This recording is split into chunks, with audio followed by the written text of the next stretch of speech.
everyone, I'm back with another video. Today I'm looking at the prologue chapter of Game of Thrones, comparing it to the TV show, and discussing some elements that are in the prologue that we might see if George ever finishes the story. The first chapter is a microcosm for some of the themes that we see in George's novels. We have Waymar Royce leading the expedition. He has an air of superiority and arrogance, and due to his position, being a member of one of the oldest and most noble houses in the Vale, he holds a position of prominence in the Night's Watch. But he lacks experience and doesn't possess the same common sense as Will and Garrett. But they're both forced to obey the younger Royce, who wants to make a name for himself, and with his background, maybe even aspires to one day be Lord Commander. So he doesn't see how he can go back to the Wall without learning exactly what killed the wildlings.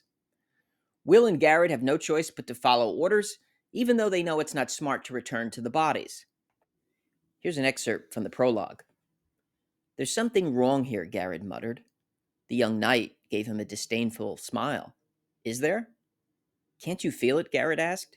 "Listen to the darkness." Will could feel it. 4 years in the Night's Watch, and he had never been so afraid. What was it? Wind, trees rustling, a wolf? Which sound is it that unmans you so, Garrett? When Garrett did not answer, Royce slid gracefully from the saddle. He tied the destrier securely to a low-hanging limb, well away from the other horses, and drew his long sword from its sheath. Jewels glittered in its hilt, and the moonlight ran down the shining steel. It was a splendid weapon, castle-forged and new-made from the look of it. Will doubted it had ever been swung in anger. I really like here how Martin uses this description of the sword to display the difference in stature between Waymar Royce and his men, along with his greenness too when Will observes that he doubted the sword had ever been used in a fight. Although Season 1 of Game of Thrones is seen as the most faithful adaptation of George R. R. Martin's novels, the prologue is different than what we see on the show.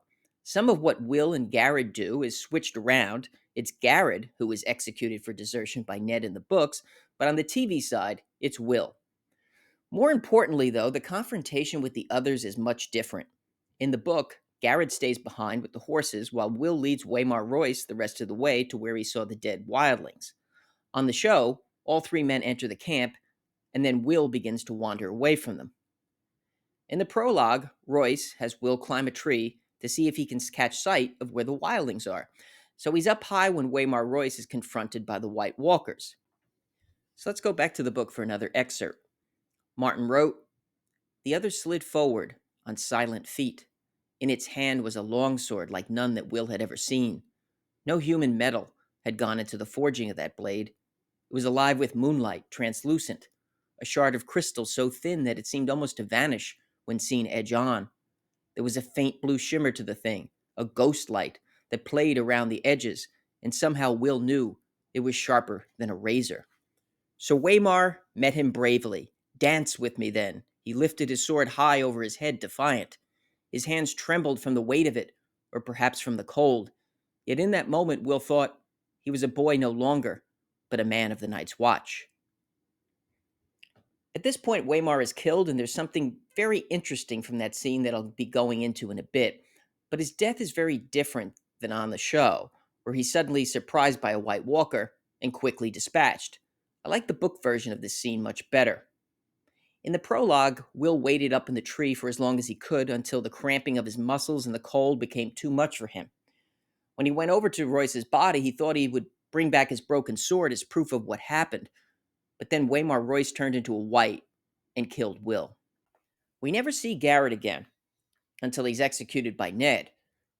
But on the show, it was Will who survived and met that fate. On the show, Garrett was killed off in a very dramatic and gruesome manner to add an additional layer of horror to it all. And while I think the depiction of this entire scene worked on the TV side, once again, I preferred the book version, particularly where Waymar Royce put up an actual fight. But I think some of this also had to do with Benioff and Weiss's own interpretation of the White Walkers, which has significant differences. In the series, the White Walkers and even the Night King himself are emotionless and almost like a force of nature. The little that we've seen of them so far in George's books presents something completely opposite. And that's demonstrated clearly in Waymar Royce's fight. While he's clashing swords with one White Walker, others emerge to watch. He holds his own for a short bit, and then had a parry that comes a bit too late. Martin wrote, Sir Waymar's fingers brushed his side. His moleskin glove came away soaked with red. The other said something in a language that Will did not know. His voice was like the cracking of ice on a winter lake, and the words were mocking.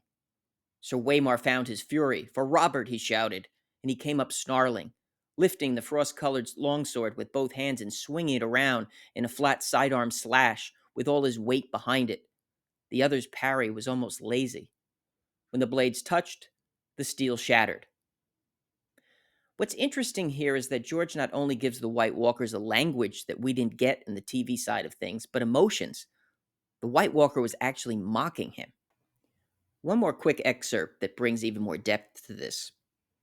The Watchers moved forward, together, as if some signal had been given. Swords rose and fell, all in a deathly silence. It was cold butchery. The pale blade sliced through ringmail, as if it were silk. Will closed his eyes. Far beneath him, he heard their voices, and laughter, sharp as icicles. I find George's version of the White Walkers intriguing. They share a language which makes them sentient. Giving them emotions and having them laugh and mock Waymar Royce adds a certain malevolence to their actions. On one level, it's scarier, I assume, but I guess it just depends on what you find more frightening. The TV series had, if we're to compare it to horror villains, more of a Michael Myers approach to the White Walkers, an unspeaking killing machine. Whereas in George's version, it's more adept and taunting, sort of like a Freddy Krueger from Nightmare on Elm Street. I believe, too, though, that if the others do have emotions, they're also potentially more susceptible to being tricked or instigated than the version we saw in the TV series. I'm fascinated to see what George will do with the White Walkers and if we ever see a Night King, because so far he has not been seen in the books. All right, so that's my rundown of the prologue of Game of Thrones. Periodically, I'm going to be analyzing chapters from George's novels during the long wait that we have until House of the Dragon Season 2 premieres, hopefully in the summer of 2024. So make sure you hit the like button, and if you're interested in more House of the Dragon and A Song of Ice and Fire content, listen to Caraxes and subscribe. I want to thank everyone for watching, and I'll see you soon.